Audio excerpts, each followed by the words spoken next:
आखिरकार इस खूबसूरत लड़की को फंसाकर दोनों शहरों के लोग उसका इस्तेमाल क्यों करते हैं? दिन हो या रात, सभी जवान लोग उसे सुलाकर मौज करना ही चाहते हैं। जब लड़की को गुस्सा आया तो उसने पूरे शहर के साथ क्या किया देखने के लिए वीडियो अंत तक जरूर देखे। ये खूबसूरत लड़की डांसर है। एक दिन परफॉर्मेंस के दौरान उसका डांस पार्टनर गलती से उसके पैर पर चढ़ जाता है, जिससे उसका पैर टूट जाता है। डोमिनिका अपने अंकल से मदद मांगने जाती है, जो रूस की एक खुफिया एजेंसी में काम करते हैं।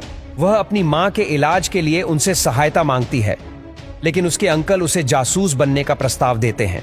पहले तो वह मना कर देती है, लेकिन जब उसके अंकल उसे बताते हैं कि उसका पैर जानबूझकर तोड़ा गया था, तो वह चौंक जाती है। उसे यह भी पता चलता है कि उसका डांस पार्टनर किसी और लड़की को पसंद करता था, इसलिए उसने यह साजिश रची थी। गुस्से में डोमिनिका अपने डांस पार्टनर के घर जाती है और उसे उसकी प्रेमिका के साथ रोमांस करते देख लेती है। इसके बाद वह अपने अंकल के प्रस्ताव को स्वीकार कर लेती है। पहला मिशन उसे एक गैंगस्टर को फंसाने का दिया जाता है। वह एक पार्टी में जाकर उसे अपनी बातों में उलझा लेती है और उसे एक कमरे में ले आती है, लेकिन वहां कोई रूसी एजेंट नहीं पहुंचता, जिससे गैंगस्टर डोमिनिका के साथ रोमांस करने की कोशिश करता है। ठीक उसी समय एजेंट पहुंचता है और गैंगस्टर को मार डालता है। इस घटना से डोमिनिका अपने अंकल से नाराज हो जाती है और काम छोड़ने की धमकी देती है, लेकिन उसे बताया जाता है कि अब वह एजेंसी से बाहर नहीं जा सकती।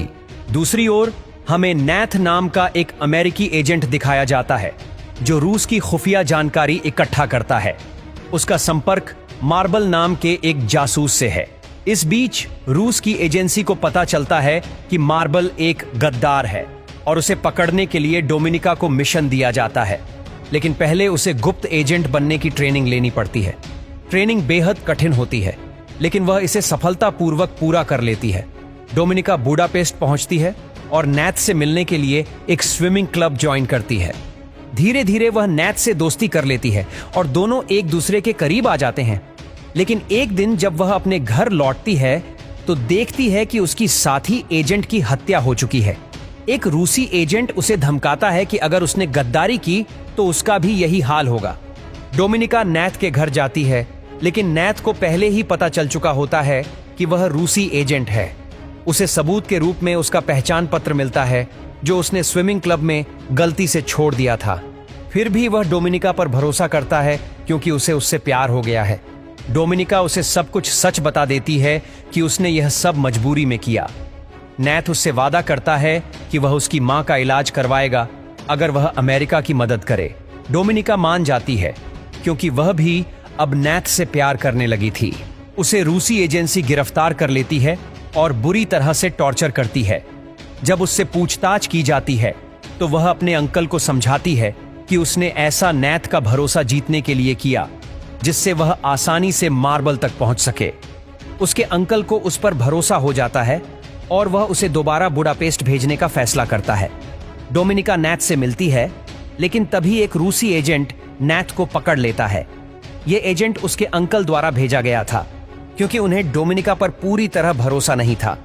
डोमिनिका एजेंट पर हमला करती है और उसे मार डालती है।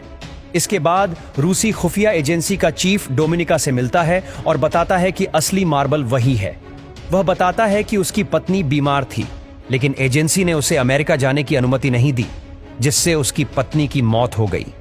इस कारण उसने अमेरिका और रूस दोनों के लिए काम करना शुरू कर दिया। मार्बल डोमिनिका से कहता है कि वह रूसी एजेंसी को उसके बारे में सब कुछ बता सकती है, जिससे वह रूस की नजरों में हीरो बन जाएगी और दोनों देशों के साथ काम कर सकेगी। लेकिन डोमिनिका इसके बजाय अपने अंकल को ही फंसाने की योजना बनाती है। वह रूस की एजेंसी को बताती है कि उसका अंकल ही असली गद्दार है और उसके खिलाफ सबूत भी पेश करती है। सबसे बड़ा सबूत यह होता है कि उसने अपने अंकल का एक खाता खुलवाया था, जिसमें उसने अमेरिकी डॉलर डलवाए थे। इसके अलावा उसने नैथ के घर से उसके फिंगरप्रिंट वाला ग्लास उठाकर अपने अंकल के घर रख दिया था, जिससे रूसी एजेंसी पूरी तरह यकीन कर लेती है कि वही गद्दार है। रूसी एजेंसी उसके अंकल को गिरफ्तार कर लेती है और उसे मार डालती है। इसके बाद डोमिनिका अपनी मां के पास लौट जाती है और उसके साथ एक शांत जीवन बिताने लगती है।